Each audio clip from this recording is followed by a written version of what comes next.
حج ایک عربی اصطلاح ہے جس کے معنی ہے کسی جگہ کے لیے نکلنا۔ اسلامی طور پر اس سے مراد مقدس حج اور اسلام کا 5واں ستون ہے۔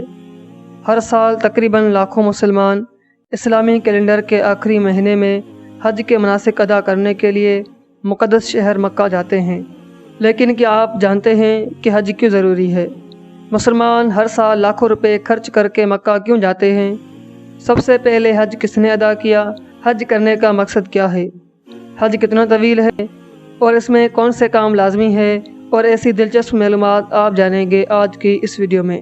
بہت کم مسلمان جانتے ہیں کہ حج کے مناسک اللہ تعالیٰ نے حضرت ابراہیم علیہ السلام کے دور میں مقرر کیے تھے، جنہیں اللہ سبحانہ و تعالیٰ نے خانہ کعبہ کی تعمیر کی ذمہ داری سونپی تھی۔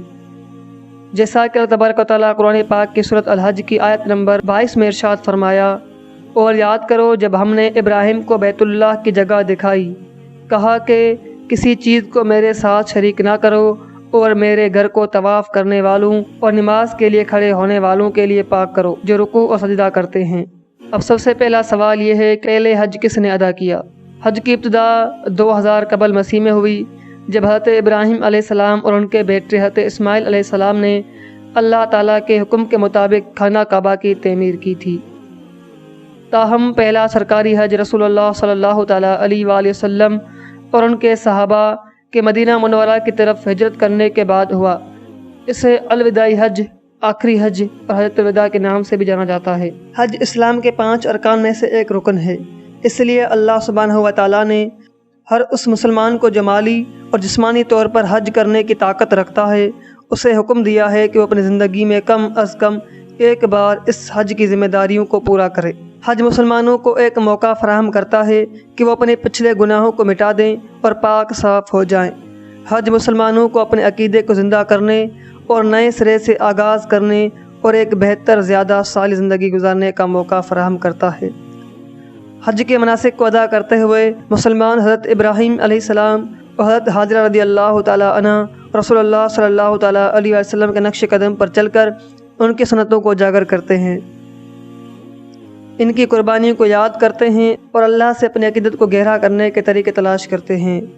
رسول اللہ صلی اللہ تعالیٰ علیہ وآلہ وسلم نے فرمایا، جب مومن حج کر کے گھر لوٹتا ہے تو ویسا ہی ہوتا ہے جیسا اس کی ماں نے اسے جنم دیا تھا۔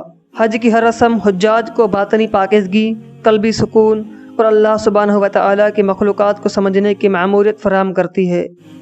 حجاج جو بھی قدم اٹھاتا ہے وہ اللہ سبحانہ و تعالیٰ کے حتمی اختیار پر اس کے یقین کو مضبوط کرتا ہے۔ حضرت ابراہیم علیہ السلام کی روایت کو بیان کرتے ہوئے اسلام میں پہلا حج رسول اللہ صلی اللہ تعالیٰ علیہ وآلہ وسلم نے 1400 صحابہ کے ساتھ 10 ہجری میں کیا تھا۔ حج کی فرضیت میں کئی عبادات شامل ہیں جو کہ مکہ مکرمہ میں 5 سے 6 دن کے عرصے میں ہوتی ہیں۔ 1 ذی الحجہ سے پوری دنیا سے مسلمان مکہ مکرمہ سعودی عرب آنا شروع ہو جاتے ہیں، تاہم حج کی اہم رسومات 8 ذی الحج سے لے کر 12 ذی الحج تک ہوتی ہیں۔ یہ معلومات نہایت ضروری ہے جو ہر ایک مسلمان کو لازمی معلوم ہونی چاہیے۔ ان تمام باتوں کو نوٹ کر لیں، اور اگر آپ حج کے متعلق اور بھی جاننا چاہتے ہیں تو اس ویڈیو کو لائک کر کے چینل کو سبسکرائب کر دیں تاکہ ہر نئی آنے والی ویڈیو سب سے پہلے آپ تک پہنچ سکیں۔ ملتے ہیں اگلی ویڈیو میں، تب تک کے لیے اللہ حافظ۔